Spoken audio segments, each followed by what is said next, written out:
hal meringankan dan memberatkan suatu hukuman itu tergantung dari fakta yang ada. Pengawasan itu mencegah segala sesuatunya supaya tidak terjadi hal-hal yang tidak kita inginkan. Disiplin dan integritas itu yang pertama gitu.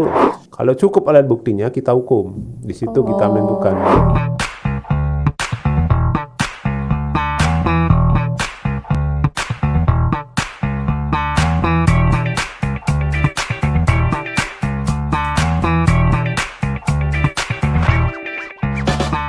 Welcome back to podcast Besmeton. Halo Sobat Adiaksa, kembali lagi bersama saya Ayu Wandira dan rekan saya Pretty Sitompul yang akan menjadi host pada podcast episode 3. dan dengan tema untuk podcast hari ini yaitu ngobrol santai tapi serius mengupas pelanggaran di internal kejaksaan. Nah, untuk membahas materi tersebut kita sudah kedatangan narasumber yang luar biasa nih Kak Pretty. Oh gitu Kak Ayu. Siapa nih narasumber kita pada episode podcast kali ini Kak Ayu? Nah, narasumber kita adalah Asisten Bidang Pengawasan pada Kejaksaan Tinggi Nusa Tenggara Barat. Bisa dong diberikan aplausnya Kak Ayu. Selamat siang Bapak, selamat datang. Siang. Om Swastiastu Bapak. Om Swastiastu, Rahayu Apa kabarnya semuanya. Bapak hari ini? Amin, sehat, berbahagia pokoknya. Luar biasa. Mungkin Bapak sebelum kita mengajukan pertanyaan, boleh diperkenalkan sedikit Bapak untuk dirinya secara singkat, mulai dari nama atau dan segalanya Bapak. Izin Bapak. Apa yang segalanya? Nama, umurnya, Oh, usianya gitu. mungkin Bapak izin. Baik, teman-teman Besmeton, perkenalkan nama saya Iwayan Eka Widiara, SHMH, umur sekarang 46 tahun. Mungkin yang kalau teman-teman asisten lain mungkin saya yang termuda ya. Wah, luar biasa. Jadi karena tugas saja, mengikuti perintah aja. Kita dikasih amanah ya ikut siap. Di sini sudah berjalan tugas 5 bulan ya, jangan 5 tahun, 5 bulan. Jadi mudah-mudahan memberikan amanah untuk bertugas sebagai asisten pengawasan. Amin. Kemudian apa lagi yang mau dikenal? Sebelumnya di mana? Oh, sebelumnya saya bertugas di Kejari Rembang di Jawa Tengah. Siap. Dan di sana tugas 1 tahun 4 bulan lah. Dan 2 kali Kajari sebelumnya juga jadi Kajari Bintan di Kepri. Kepulauan Di sana, Riau ya, Kepulauan Pak? Riau ya. Siap. Di sana juga setahun 8 bulan di sana. Dan akhirnya sudah 2 kali Kajari jadi asisten, harus masuk ke tahap asisten ini. Mungkin gitu ya ceritanya. Siap Pak. Mengeliling-keliling wilayah Indonesia lah. Siap. Berarti pada saat ini Bapak sebagai asisten bidang pengawasan ya Pak ya, izin Iya, di asisten Kejaksaan Tinggi pengawasan Nusa Tenggara Barat. di NTB lah. Siap. Nah, ini kan Bapak sebagai asisten bidang pengawasan ya Pak ya, izin Pak. Bisa dijelaskan nggak Pak secara singkat apa sebenarnya peran dan fungsi bidang pengawasan di lingkungan kejaksaan Bapak? Baik ya, saya ini hal baru ya sebenarnya di asisten bidang pengawasan ya. Berbeda dengan bidang teknis ya, tapi asisten bidang pengawasan ini mencakup semua teknis ya. Baik kita bilang kinerja dan keuangan sebenarnya. Teknis itu semua item baik Pidum, Pitsus, Intel, Datun, kemudian BB dan termasuk keuangan dari sini itu lingkup dari pengawasan itu. Jadi tugas kita ini adalah terkait dengan pengawasan kinerja dan keuangan yang ada. Kemudian terkait dengan salah satu yang paling utama adalah disiplin pegawai. Ya, pegawai di sini supaya berintegritas kita. Tujuan kita adalah supaya kegiatan-kegiatan itu semua berjalan sesuai SOP dan ketentuan yang ada dan semua roda-roda berjalan dengan baik. Roda-roda bidang organisasi kita berjalan dengan baik tanpa ada hambatan atau penyalahgunaan wewenang itu. Intinya begitu. Siap, siap Pak. Jadi berhubungan dengan disiplin pegawai nih Pak, dalam bentuk pengawasan yang dilakukan itu lebih bersifat pencegahan atau penindakan nih? Kita lebih utamanya dulu pencegahan utamanya. Pengawasan itu mencegah segala sesuatunya supaya tidak terjadi hal-hal yang tidak kita inginkan. Kita utama terkait dengan pemberian pelayanan publik nih kita nih. Dan kita supaya nanti keluar kita ini baik di mata masyarakat. Jadi memberikan pelayanan kita kepada masyarakat nih semua dianggap kejaksaan itu bagaimana sih kerjanya. Kalau kita kerjanya sudah nggak benar, SOP kita nggak benar ya masyarakat bakal nilai wah kejaksaan nih ngawur kerjanya begitu kan. betul, Berarti kan betul. pengawasan tidak berjalan Iya gitu. betul Bapak. Nah makanya utama dari diri kita dulu yang paling utama adalah disiplin dan integritas itu yang pertama gitu. Mungkin gitu anunya yang paling utama untuk menjalankan bagaimana arah kita mau bekerja ini begitu. Nah gitu. Nah, tadi kan untuk pengawasan ini lebih mencondong ke pencegahan ya Pak ya. Iya betul. Boleh diceritakan nggak Pak sedikit tentang apa tantangan terbesar yang dihadapi bidang pengawasan saat ini di lingkungan kejaksaan Pak? Izin. Ya tantangannya ya. Jadi benarnya wah pakai sebenarnya. Pada saat kita melaksanakan suatu ini ada rekan kerja juga. Suatu pengawasan ini kita nanti misalnya saya mendisiplinkan orang nih. Misalnya salah satunya apel aja kita mau bilang nih nanti tips apel aja ada yang datang terlambat atau udah ikut apel tapi ada titip absen. Nah, pakai menegurnya juga pakai nanti dibilang saya terlalu ketat. Benar Pak. Kemudian mau datang mulai kita 7:30 ada orang lagi wah mau pagi-pagi banget datang mulainya lah gitu nanti bilang Jadi aturan itu kayak susah kita menerapkan aturan. Kadang-kadang nilai pakai nya itu tapi kita harus tegas gitu ya. Mau nggak mau karena ini perintah pimpinan untuk kepentingan bersama ya harus kita laksanakan. Betul Pak. Selama saya jadi pimpinan mau baik Kajari maupun dari saya sebagai asisten ini berusaha untuk itunya. Kalau dari Kajari kan kita yang mengatur ya. Betul Pak. Nah, kalau di sini kan masih ada Pak Kajati, Bu Waka yang di atas kita hanya pelaksana nih. Betul. Tapi sebagaimana perintah pimpinan untuk mendisiplinkan semua pegawai. Betul. Nah, banyak hal-hal yang perlu kita perbaiki. Nah, kemarin kan ada himbauan dari Pak Kajati nih. Yang buat masuk pagi kita absen manual lagi nih. Iya betul Pak. Kan? Kita kan minta pengawasan kita lebih dekat lagi. Ya absen manual di hadapan para asisten biar tahu lah.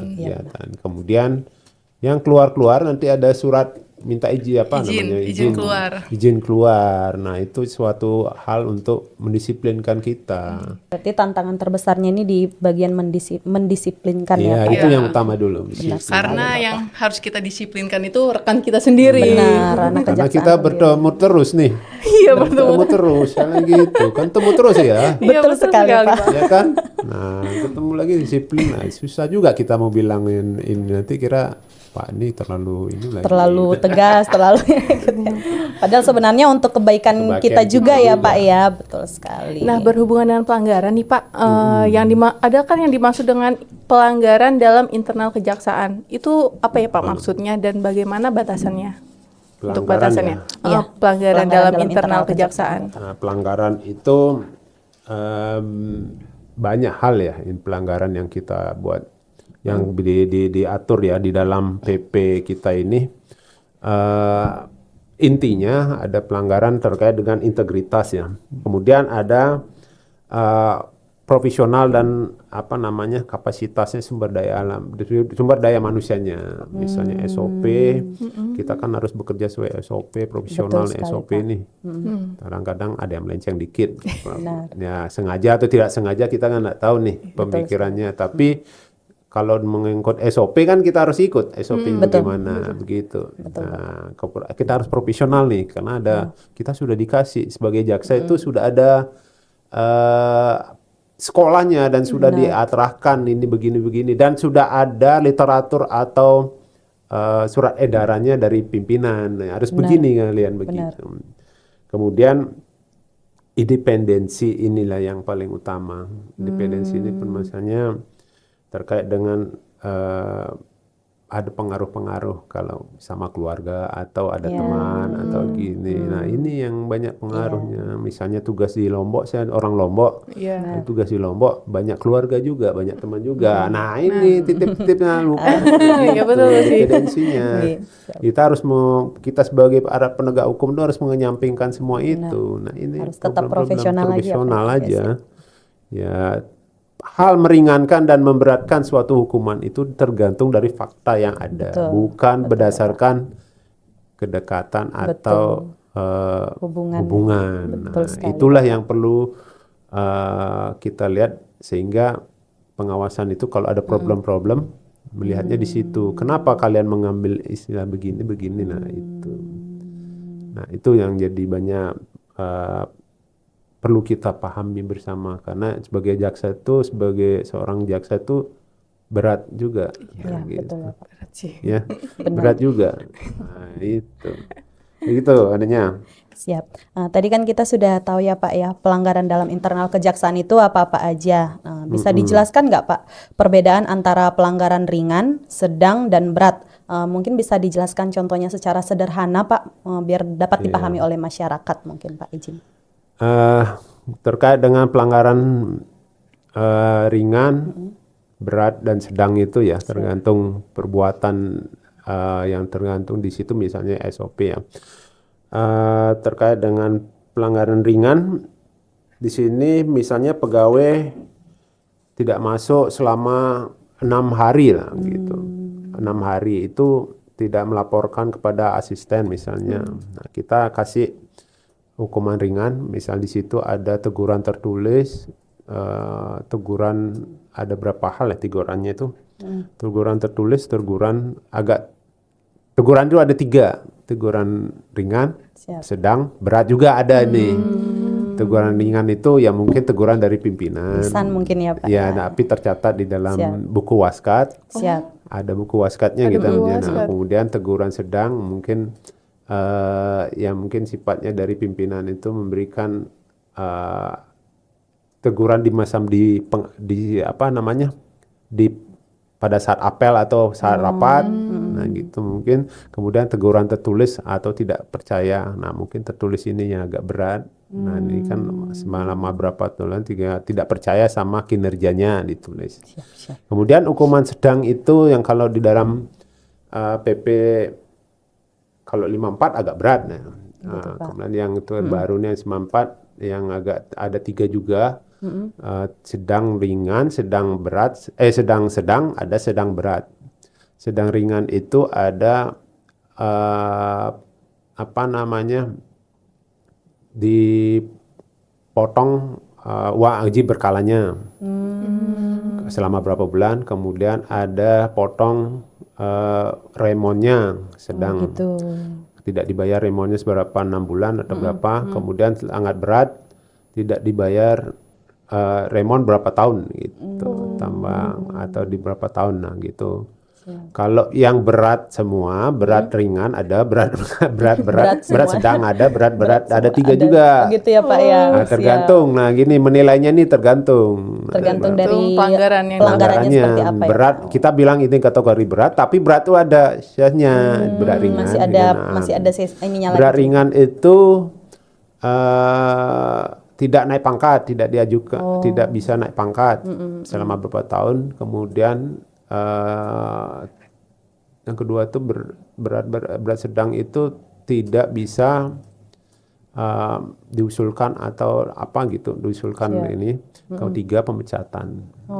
Itu yang berat-berat. Paling berat pemecatan. Berat-berat pemecatan. Berarti ada potensi pemecatan juga ya Pak? Iya, paling berat. Gitu. Kalau udah pelanggarannya paling berat. Nah, ada 3 macam nih. Pokoknya 3 di dalamnya itu ada 3 ringan, sedang, berat gitu masing-masing. Di sedang juga ada ringan, sedang, dan berat gitu ya ada Pak ya? sama. Nah, gitu. Sedang itu sedang semua gitu. Siap Bapak. Berarti selain pengawasan memberikan peringatan juga memberikan sanksi ya Pak ya jika betul. terdapat pelanggaran-pelanggaran. Ya, kalau kita nih kan berawal dari pencegahan dulu. Siap. Tapi kalau sudah mengarah, sudah terjadi, sudah kita nggak bisa ya kita tindak sesuai dengan perintah pimpinan. Nah, kan begitu, sesuai dengan perintah yang ada. Iya, betul sekali Bapak. Nah, kita kan sudah berbicara tentang pelanggaran. Jadi tidak sebagai pegawai kita harus mengikuti SOP yang Betul. jelas dan berintegritas pastinya. Betul, dan harus tetap pada pendirian ya Pak ya. Iya. Izin. Tidak ada yang namanya karena dia saudara saya jadi harus saya berikan hukuman yang ini, tidak Iya, ada ya Pak ya, gitu. harus Atau tetap teman, sesuai. atau Ya gimana. betul Iya, sekali Betul. harus. Dan pegawai juga dapat sanksi dong ya Mbak, Benar. pastinya yang melakukan Betul. pelanggaran. Betul sekali, Nah, Bapak. berbicara tentang pelanggaran nih Pak, ada suatu kasus yang lagi viral nih terkait dugaan pemerasan oleh 3 oknum jaksa di daerah. Iya. Nah, bagaimana tanggapan Bapak mengenai kasus tersebut? Bagaimana tanggapan dari bidang pengawasan Bapak untuk menanggapi Iya. berita yang viral saat ini Bapak? Izin. Jadi baik ya. Jadi berita kita ini baru kemarin ya, baru mungkin seminggu ini ya. Jadi beritanya dibuat oleh terpidananya, disampaikan di media sosial ya, gitu ya. Iya betul. Menyebutkan kalau ada menyerahkan dana sejumlah uang kepada Iya. jaksanya sebelum pada saat penanganan perkara ya. Betul Nah, sekali. kita memang bergerak cepat ya, dalam artian jangan sampai ini menjadi hal yang buruk karena kita kayak tidak care atau tidak perhatian sama institusi kita ini. Iya, betul Nah, sekali. kita bergerak cepat di mana sebagaimana sebelum ada perintah pimpinan pun saya sudah melakukan telahan. Nah, sebagaimana itu kita ajukan kepada, dari informasi ini kan belum ada sebenarnya, laporannya ini belum ada Benar, nih. benar. Tapi berdasarkan dari ada pernyataan di Media media sosial, sosial, betul sekali, media Bapak. ini. Kemudian ada ujungnya ada Lapinsus yang diberikan dari Intel. Nah, Lapinsus itu menyampaikan ada sama seperti yang disampaikan di media sosial. Dan dari kita buat telahan ini, kita membuat gambaran dulu. Jadi gambaran ini kita ajukan kepada pimpinan Siap. untuk kita minta klarifikasi. Kalau saya tidak ada izin pimpinan, saya nggak boleh bergerak. Iya, benar, begitu. Pak. Benar. Tapi kita terbitkan surat perintah klarifikasi ini. Nah, inilah kita klarifikasi ini tujuannya adalah mengetahui ada peristiwa apa di situ. Gitu ya, Pak. Minimal kita peristiwa ini ada bukti nggak, pernyataan bukti nggak yang bisa disampaikan begitu. Oh, Nah, bukti-bukti inilah kita jadikan nanti kalau sudah cukup buktinya, kita jadi inspeksi kasus. Klarifikasi ini adalah tahap awal. Kita ada suatu peristiwa yang menggambarkan suatu peristiwa nih. iya betul Pak. Nah, benar atau tidak? Sebelum ada bukti ya harus benar-benar ngomong. Kalau buktinya ada bukti ditunjukkan, sehingga kan Benar. baru Lebih bisa leluasa menyalahkan ya, Pak. leluasa. Betul sekali Bapak. Nah, jangan sampai kita disudutkan, Benar. kejaksaan itu disudutkan menerima begini-begini, tapi Benar. faktanya tidak ada. Faktanya tidak sesuai ya, Pak, dengan apa yang di sana. Nah, ini yang perlu kita klarifikasi dulu, dan kita juga bukannya tidak care nanti dibilang masyarakat Benar. pengawasan ini diam aja ompong nanti dibilang gitu kan. Iya, betul. Nah, inilah sudah kita tindak lanjuti, kita lagi klarifikasi dulu. Klarifikasi itu dalam waktu 7 hari dan bisa diperpanjang lagi 7 hari lagi. Nah, tapi kita berusaha secepatnya karena ini atensi pimpinan. Kita segera selesaikan dan kita laporkan ke pimpinan apakah ini layak dilanjutkan ke inspeksi kasus. Ini lebih dalam, nanti inspeksi kasus ini lebih dalam. Inspeksi kasus itu adalah penentu. Kalau sudah inspeksi kasus, sudah penentu, kalau cukup alat buktinya kita hukum. Di situ kita menentukan. Oh, baru di situ dilakukan pendisiplinan dan ya Pak ya. disiplinnya di situ, Siap. hukuman apa yang layak diberikan. Nah, kalau sudah menerima sesuatu yang menggunakan tugasnya, yang menggunakan kewenangannya, nanti hukumannya bisa sedang atau berat. Nanti tergantung variasi perbuatannya, begitu anunya. Betul sekali Pak. Ya, gitu. Berarti dari pihak pengawasan tidak menelan mentah-mentah ya Pak ya untuk berita viral yang saat ini ya, melakukan penelitian lagi, melakukan klarifikasi lagi apakah ini benar atau tidak ya Pak ya. Ya, kita tidak bisa dong. Iya, benar. Kita langsung menghukum Iya, betul. orang tanpa Betul kita sekali, Pak. suatu pembuktian, membuktikan dulu Iya, kan. Buktikan dulu. Buktikan dulu lah gini-ginian, kecuali hal tertentu yang bisa kita buktikan dan Iya. langsung tertangkap tangan atau gimana kan bisa. Benar, Ya, kalau sudah tapi nyata ini buktinya jangan- sudah ada ya Pak ya. Ya gitu. benar, Ini kan benar. Ini kan film, masih menggiring opini dari iya, publik ya Pak ya. bukan Siap. publik karena dia kan terpidana yang pernah dihukum. Nah, Benar. mungkin apakah ada sakit hati atau gimana kita kan Iya. perlu Iya, cek kita dulu. tidak tahu. Ya betul Nah, Bapak. kita tidak semua hal media itu langsung kita langsung kita judge gitu. Nah, tadi kan kita sudah membahas tentang berita yang viral ya Pak ya. Nah, sekarang sejauh mana nih Pak efektivitas pengawasan melekat dalam mendeteksi potensi pelanggaran seperti ini serta memastikan proses penanganannya tetap objektif, transparan dan sesuai dengan SOP Bapak izin. Ya, pengawasan melekat ini adalah yang utama ya sebenarnya dalam setiap tindakan ya. Kita pun, saya sebagai asisten pun misalnya selalu dilakukan pengawasan melekat sama pimpinan. Minimal satu poin pengawasan melekat itu ya lapor pimpinan. Apa kegiatanmu hari ini ya? Itu kan. Lapor gitu ya Pak ya. Jadi itu pengawasan melekat. Hari-hari itu, Pak. Pimpinannya ya. Kalau dipanggil pimpinan kan pimpinan tuh kadang ditelepon, datang dulu. Bapak itu ngecek kita ada di kantor nggak? Lagi itu Siap. dulu poin Siap. pertamanya. Siap, Bapak. Jangan ini kedua baru ditanya intinya ngapain. Nah, gitu. Kan itu pengawasan ngapain kita gitu. Intinya begini, pengawasan melekat itu saya gambarkan nanti saya lupa catatan saya. Pengawasan melekat itu bertujuan utamanya adalah deteksi dini, ya, mencegah terjadinya penyimpangan sejak dini. Gitu. Karena setiap tahapan, misalnya saya ambil aja untuk keuangan sekarang, misal Siap. keuangan ya, mengeluarkan uang kantor, kita harus buat nota dinas nih. Iya, Benar. betul. Bapak Betul harus sekali, tahu Pak. nih, Ya, bapaknya harus tahu uang nih mau keluarkan untuk apa. Benar Pak. Nah, jadi ini Bapak tahu nih uang keluar sepeser pun harus tahu Bapak ini uang untuk apa. Nah, dibuatlah nota dinas, itulah pengawasan melekat. Biar tahu sejak dini jangan sampai uang keluar, Bapak ini kan selaku pimpinan tuh kan selaku kuasa pengguna anggaran, jadi harus tahu Betul. ini uang untuk apa gitu. Termasuk semua bidang. Iya. Yang kedua, menjamin pelaksanaan tugas sesuai aturan. Nah, jadi saya bilang tadi kontrol lah. Begitu. Kontrol untuk kita pimpinan kontrol. Setiap ngapain kita dikontrol sama pimpinan supaya arah kita oke. Kemudian arah yang ide yang kita sampaikan diterima pimpinan dan oke gitu. Kemudian meningkatkan disiplin dan kinerja pegawai. Jadi disiplin ini misalnya kepatuhan kita, kehadiran kita. Jadi saya diceklah kita. Kalau kalian kan kalau asisten saya cek dulu anggota saya. Siap. Jadi ada 11 ya saya hitung dulu. Siap Bapak. Makanya di dalam itu ada nggak disiplin gitu, gimana datang nggak. Nah, kemudian terakhir kita mungkin menemukan budaya integritas dalam organisasi. Jadi pengawasan melekat itu supaya kita selalu mawas diri lah. Setiap tindakan yang kita lakukan mawas diri. Mungkin Siap. gitu ya. Tindakan mungkin pengawasan melekat itu sangat penting sebenarnya. Itu diatur dalam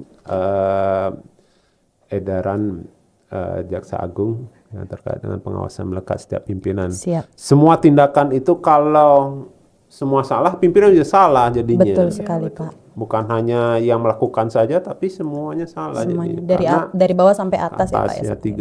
tiga item ini. Jadi Betul. tiga besar kita ini dari pelaksana sampai pimpinan kena semua. Betul sekali Pak. Makanya itu kita sebagai pimpinan melakukan pengawasan dengan sangat hati-hati. Benar. Pengawasan melekat itu sangat penting. Nah, gitu. Betul sekali. Itu ya gambarannya. Nah, gitu. Nah, jika ada pelanggaran nih Pak, Mm-mm. cara pelaporan yang dilakukan itu seperti apa Pak? Ah, Kalau gini. kita mau melaporkan yang melanggar nih, melapornya gimana?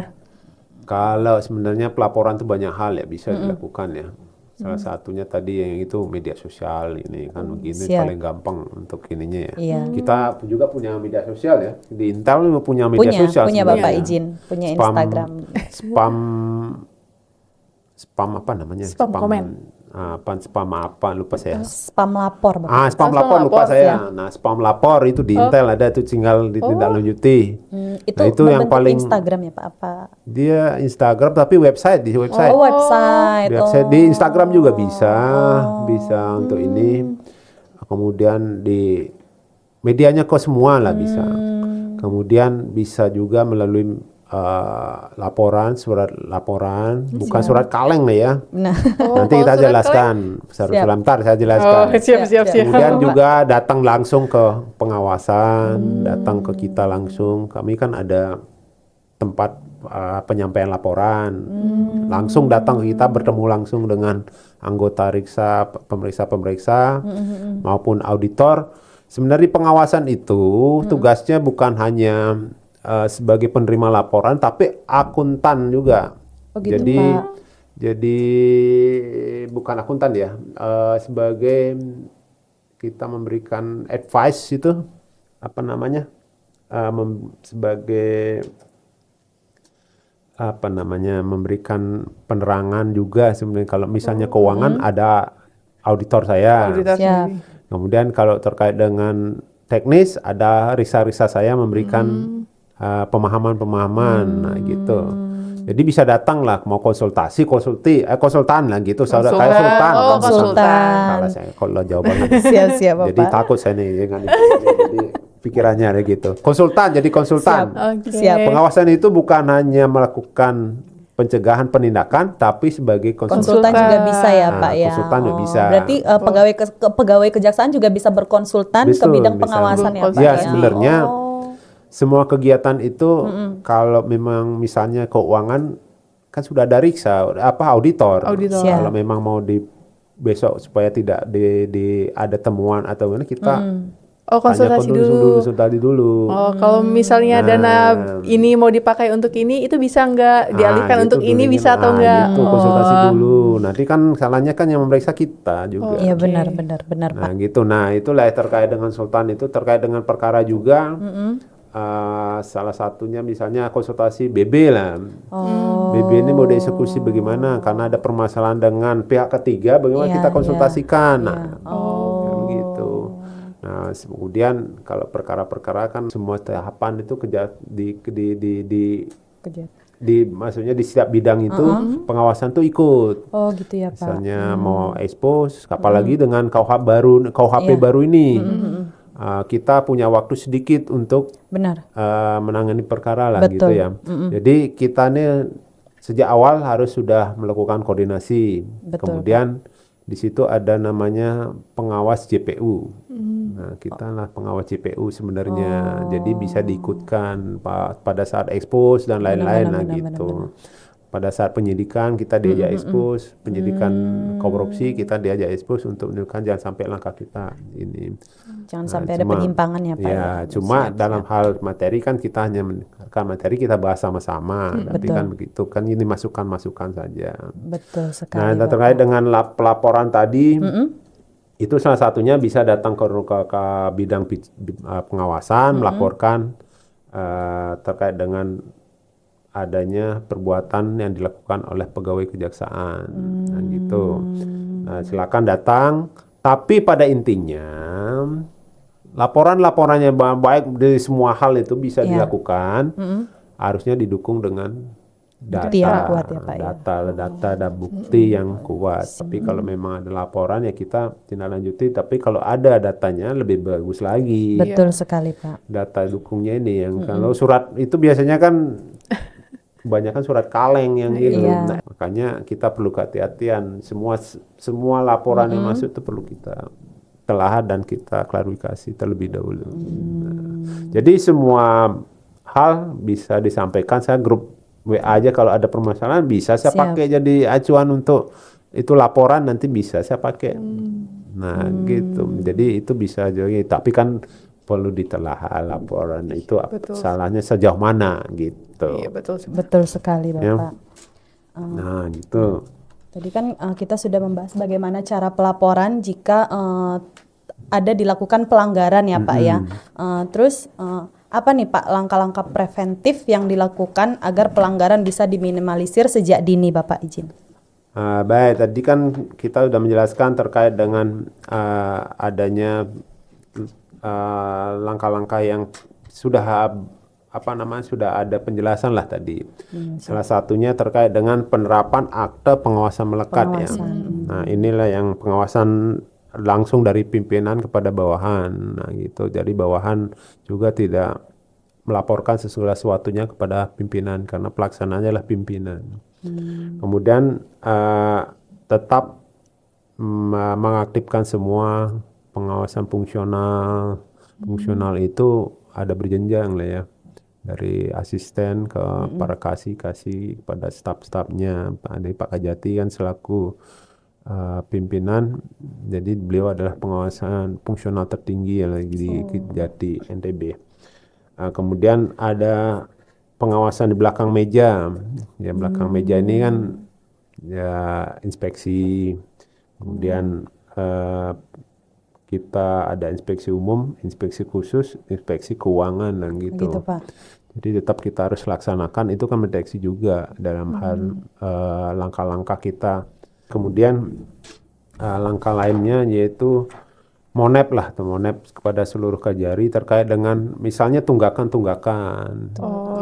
Tunggakan perkara Kakak izin. Ya, tunggakan perkara, tunggakan barang bukti yang belum eksekusi, tunggakan PNBP yang belum dilaksanakan. PNBP ini kan berbahaya nih. Ya benar. Titip, tidak di store ditaruh di berangkasnya. Nah, itu bahaya juga kan. Iya, betul Jadi, sekali, Pak. 1 kali 24 jam harus sudah di store. Mau uang hanya 25.000 pun Harus di store. Iya, Nah, betul gitu, sekali. tidak bisa didiamkan begitu. Benar. Nah, itulah langkah-langkah yang paling diinginkan. Percuma juga kita langkah-langkah. Tapi poinnya adalah kita hanya menyampaikan pelaksananya ada di semua pegawai masing-masing individunya lagi. Nah, Benar sekali, Bapak. itulah kembali ke individunya. Benar. Sebagai tanggung jawab kita, tanggung jawab moral kita sebagai PNS, sebagai jaksa, nah, sebagai pegawai kejaksaan. Ada moral tanggung jawabnya di situ, hak dan kewajibannya harus itu. Jadi hak dan kewajibannya udah diatur dalam PP 94 itu, tolong diingat, dicamkan itu. Dulunya PP 54, sekarang 94. Siap, Bapak. Ada semua hak dan kewajibannya. Jangan minta haknya saja. Kewajibannya tidak dilakukan. Haknya Lupa sama kan kewajiban. kewajibannya gitu, kewajibannya Siap, yang Pak. belum dilaksanakan. Nah, gitu. Siap. Oke, gitu. Bapak. Kita sudah banyak membahas nih, Mbak Preti. Benar dari sekali. peran, tugas fungsi, Betul, dari pelanggaran, terus sanksi apa yang diberikan. Nah, sebagai penutup, saya ingin bertanya kepada Bapak sebagai asisten pengawasan, apa harapan Bapak terhadap peran pengawasan ke depan dalam mewujudkan kejaksaan yang lebih profesional dan terpercaya? Jadi ya, saya sebagai asisten pengawasan ya, sebagai garda terdepan dalam menjaga institusi, amanah institusi maupun integritas kita ya.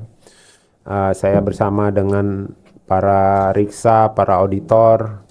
Jadi kita ini saya punya peran ingin mewujudkan integritas ya di Kejati NTB ini supaya tidak ada hal-hal yang di luar koridor Siap. atau di luar SOP yang ada gitu. Semuanya berjalan dengan